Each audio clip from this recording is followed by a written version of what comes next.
Assalamualaikum warahmatullahi wabarakatuh. Saya Niken Ajeng Ramadianti dari Pendidikan Masyarakat. Di sini saya akan menjelaskan tentang kemiskinan yang ada di Jakarta. Nah, sebelumnya kemiskinan adalah sebagai kondisi di mana atau sekelompok orang yang tidak mampu memenuhi kebutuhan hidupnya untuk mempertahankan dan mengembangkan kehidupan mereka. Nah, di sini ada beberapa poin yaitu beberapa tahun ini kemiskinan di Indonesia menjadi prioritas pembangunan yang mengarahkan segala sumber daya pembangunan. Yang kedua, kemiskinan di Jakarta naik menjadi 4,53%. Dan adanya pandemi ini, banyaknya pengurangan aktivitas dan itu bisa mempengaruhi tingkat pendapatan mereka. Yang ketiga, saat ini Indonesia menjadi negara nomor 4 di dunia dengan jumlah kepadatan penduduk yang sangat-sangat banyak. Yang keempat, ada beberapa bagian di daerah Jakarta masih terbilang miskin, yaitu diantaranya Jakarta Utara dengan 2,76%, Jakarta Timur sebanyak 3,46%, Jakarta Selatan sebanyak 2,86%, Jakarta Barat sebanyak 1,02%, dan Jakarta Pusat sebanyak 1,71%. Dengan adanya kemiskinan ini, banyak sekali perubahan yang dapat kita lihat. Kemiskinan menjadi masalah sosial karena ketika kemiskinan bertambah, maka angka kriminalitas yang ada akan meningkat. Nah, kemiskinan ini juga sangat berpengaruh terhadap lingkungan hidup yang akhirnya akan merusak lingkungan itu sendiri. Penduduk yang miskin akan mendirikan rumah mereka di daerah yang kurang tepat untuk mereka tinggali. Contohnya, pada masyarakat yang tadinya hidup di pinggiran laut yang memiliki hubungan sosial yang sangat erat, dengan berkumpul, memilah kerang hijau dan menjualnya. Namun saat mereka berpindah ke rumah susun, semua realitas yang mereka jalani dulu sudah berkurang. Akibatnya, mereka jarang berkumpul dan mereka kehilangan mata pencahariannya mereka. Nah, di sini ada contoh lain yaitu dengan mereka membangun rumah mereka di bantaran sungai Kali Ciliwung itu sangat-sangat terlihat seperti pemukiman yang sangat kumuh. Jadi di sini pemerintah itu mengerahkan untuk penggusuran dan mereka itu dipindahkan kepada rumah susun agar tempat yang mereka tinggal itu lebih bersih gitu. Kemiskinan ini itu banyak terjadi ketidakadilan yang sangat dirasakan masyarakat, khususnya pada masyarakat miskin. Nah, ketidakadilan ini memicu berbagai konflik, ketegangan, dan depresi sosial di tengah-tengah masyarakat.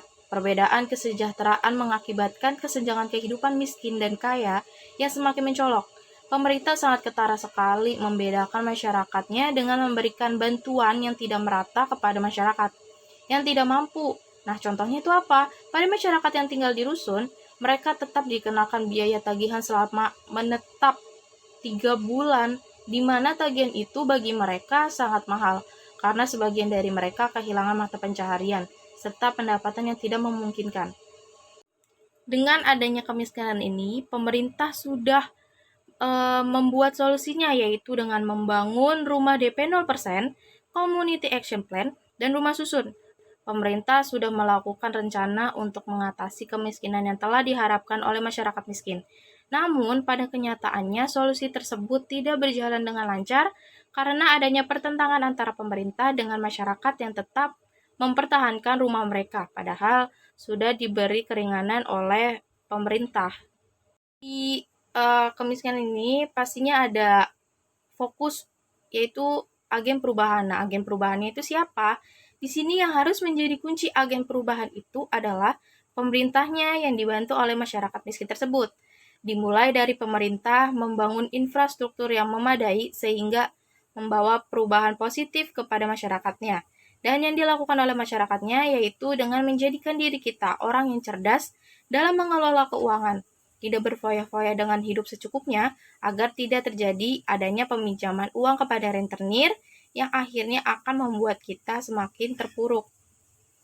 Kita itu sebagai fasilitator bisa untuk turut melakukan perubahan pada mindset para masyarakat agar mereka dapat mengubah hidup mereka pada kehidupan yang lebih baik dengan cara membuka pelatihan yang dimana akan difokuskan pada melatih skill keterampilan pada mereka yang memang sudah memiliki keahlian tersebut, sehingga dapat bermanfaat bagi dirinya dan orang lain.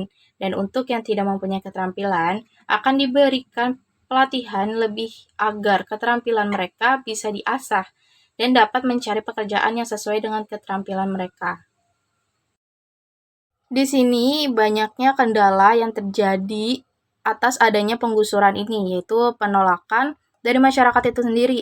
Dan mereka juga enggan untuk mengembangkan keterampilan mereka yang bisa digunakan untuk mencari pekerjaan. Nah, mereka terus saja mengandalkan bantuan pemerintah untuk membiayai hidup mereka. Mereka tidak ada usaha untuk mencoba mencari pekerjaan dan mereka tidak ada kesadaran untuk merubah mereka sendiri gitu. Mereka tidak ada usaha untuk merubah diri mereka sendiri. Dan sekian dari pemaparan saya tentang kemiskinan di DKI Jakarta. Kurang lebihnya mohon maaf. Wassalamualaikum warahmatullahi wabarakatuh.